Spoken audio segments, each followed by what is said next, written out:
Jayce, after all the excitement last night, how important is it to refocus, settle down, and try and take all four from the Rangers today? Yeah, it's important, and that's one thing I think we've done a fairly good job at this year. Whether it's a hard-fought win or it feels like you get your heart ripped out on a loss. The guys have done a pretty good job of showing up the next day and just keeping it pretty much task at hand for that game. So that's definitely what we have to do today. How's the bullpen looking for tonight? They will know officially here in the next 30 minutes. The reliever's going to go out and play their catch, and we'll have more updates there as we get going. So, the good thing is we've got a lot of confidence in Lamet, and hoping he can go deep in this game tonight. Just on Drew Pomeranz from last night, I definitely understand he had the up and down the day before, and so maybe wasn't able to go last night. But in general, do you think he would be able to go do that sort of situation and do consecutive games in the future? Is he that kind of guy? Is he showing you that so far? He's most definitely that guy. He prefers to throw frequent and throw often. He throws a lot, so we've just got to, listen to him, listen to the trainers, listen to the pitching coaches. He's got to listen to his body. He's got to listen to his arm and things like that. So, but is he that guy? He's absolutely that guy. And that would be my final follow-up on there. Is that there's no issue with his health there? No, not right now. Okay. Thanks, Jayce. Go to Kevin Acey. Hey, Jayce, Fernando's doing pretty well in the number 2 spot. I just wonder if you attribute that more to maybe guys in front of him, them being the important part, guys in front of him getting on base. He's done well in the 1 spot, the 2 spot, and the 3 spot. So I don't think it has anything to do with where he's at in the order. I think it's more on him staying locked in at the plate. So does it help that there's guys around him getting on? Does it help there's guys behind him that are a threat and having that? Yeah, absolutely. That's team offense. But I can't tell you because we put him in this spot. I mean, he's having tremendous at-bats wherever he is. So the answer is yes. It's imperative that people get on in front of him to maximize his ability. That certainly helps for sure. Thank you. Bryce Miller.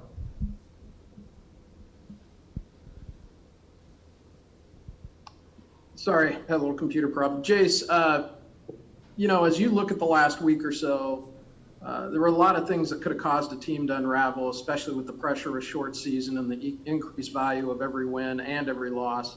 You guys had a 5-game losing streak, kind of had the distractions related to Monday, the news on Pham and Yates. You lose a lead last night in the 9th. You trail in the 10th. Where has that kind of collective resilience come from? Have you seen examples? What has allowed this group? That's not 1 hurdle or 2 hurdles or 3 hurdles, a lot in the last week that could have derailed you guys. Where's that come from? I think from everything. I think it's from the staff. I think it's from the players. I think it's from the leadership team on the player side. I think it comes from all over. And the one thing I feel confident with this group is when we get to the playoffs, we are going to be a battle-tested team.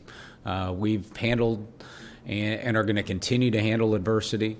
And what's so impressive about this group is the one thing we've done fairly consistent throughout is we've come out and played with energy and focus, and they've got they've got a lot of fight in them, and we never feel like we're out of it. And that's on all fronts. We may have some issues here or there in the bullpen, and now the guys are starting to, transform of just the mentality of like, we don't know who it's going to be, but we're going to get it done. And, the starting pitchers have been a group keeping us in games, and, the hitting mentality. I just think all those things, the way we play defense, the way we run the bases, the energy in the dugout, I think it's all contagious. And but I think it starts with the group of players in there believing in one another, believing in fighting, believing in battling. I think that's where it starts, and then it grows. Talking to Chris Woodward earlier today on his Zoom call, he said he quoted those 3 at-bats in the 10th inning. He goes, that just kills a pitcher. It kills a staff when your guys are fouling off quality pitches. Now that you've had a little more time to digest what happened in those 3 at-bats, how impressive was it that 3 guys strung together 3 of those in a moment like that? So I said it last night that was the most 3 impressive at bats I've seen all year, and also that started that never happens unless Greg Garcia gets the guy over, and so it started there, and then when you look at Grisham to Tatis, to Manny, Montero was some type of sharp. And he was nasty, and he was firm, and the ball was in the zone, and out of the zone last minute. And the ones that stayed in the zone that were on the line and borders, we were just getting enough bat to it to foul it off. And then we would take a pitch, and all of a sudden you look up, and Montero obviously threw the inning before, but he's in 40-some pitches, and being able to lay off those pitches, and then Manny's at bat was at 8-9 pitches, battle, take, foul off, and then finally get something that he can handle, and he put it away. So those at bats, I meant what I said last night, and to your point, after getting to review it, it stands true. Thanks. Adam Klug. Hey, Jayce, my question's a little bit more big picture. There's just a report that the Mets had a positive test for COVID, and their game tonight is being postponed. But I'm curious, the Reds just had this, and they only missed a couple of games, and, the Cardinals are back, the Marlins are back. I guess with MLB's protocols and their ability to reschedule and use doubleheaders, does it give you confidence that nothing's going to derail the season, confidence that the entire season is going to be played? I think we were under the impression to start the year that if somebody or one person tested positive, we were going to play the game.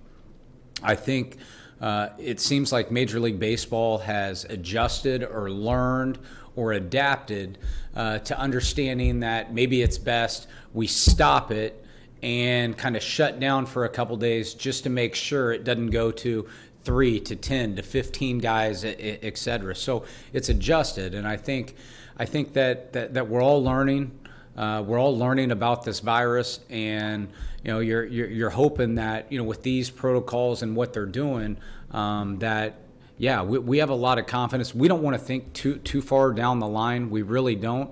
But I feel very confident we're going to play tonight, and we're going to wake up the next day. We're going to take care of our stuff, and I'm going to feel confident we play the next day.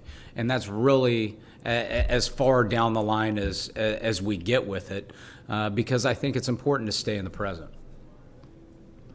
We'll go back to Annie. Jayce, I assume Richards tomorrow or Saturday, but could you clarify who's starting tomorrow and who's starting Saturday? So we'll go Richards, then Davies, and then we'll be TBD on the Sunday game right now. Okay, thanks. Yep. All right. Any other questions for Jayce? Hey, Jayce, is that just how it's going to be going forward when you do have, a run of 5 games? You think it's going to be TBD for the rest of the season, pretty much? I don't know, but I do think with the off day on Monday, it'll give us a chance to get a little bit organized in what we're going through, going forward. I think this is just, obviously we've had some guys go down, some guys have moved different roles, and we're on the back end of a 17-game stretch. So I can't predict what the last 30 games are going to look like, but I would say, the TBD is probably because we're on the back end of 17 straight, and we'll see who we have available, and it'll be all hands on deck for that day. All right, we can do one last question with Dennis Lin. Jayce, I was wondering, have you been able to get over to USD to watch any players since the season started? No, I haven't. During the days. We've got other coaches, scouts, front office guys over there. We're in a pretty good line of communication, but as far as physically getting over there, I have not. from what you've been told, how closely does their game action each day kind of mirror maybe real game action, or 5 innings to 9 innings, that kind of thing? Yeah, I feel confident that the guys are doing a great job of preparing over there and simulating games. I mean, the guys that have come over have done extremely well. I'll give you an example. I've been thoroughly impressed with Josh Naylor and how under control he's been in the box since coming back. I thought a little bit early in some limited at-bats and limited time, granted. I thought he was a little bit violent at times and things were a little bit rushed. He went over to USD with that coaching group, with the players, and now he's come back. And to me, he's just had great at bats. He's under control. He's taken good swings. He's looks a lot smoother in some areas, and so that would be one of my examples that I know that those guys over there are doing a great job. And one last one, if you don't mind, how's Jose Castillo doing right now with his rehab? He's continuing to make progress. He's continuing to stretch out and get a little bit more distance in his long toss program, and we're.